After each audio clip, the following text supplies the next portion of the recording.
E nós stay back depois de algum dia de vacância e nós stay back com a oração de dia. A em Salmo 57, 13, bisa, tenha piedade de mim, oh Deus, tenha piedade. Cerca bo, me te busca proteção. Me te esconde den sombra de bo alanan te ora peligro passa. Salmo 57, 3. Tene piedad de mí, oh Dios, tene piedad.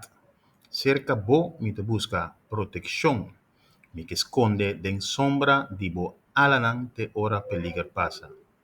Y ya bosaku, botaba de saco Dios tin ala, y botaba de saco su alanan, ta sina grande, que tem un lugar esconde para nos tur. Botava da saco nos Deus, por meio de Cristo Jesus, tá tendo piedade de nós e botava da saco qualquer peligro que vem em nossa direção.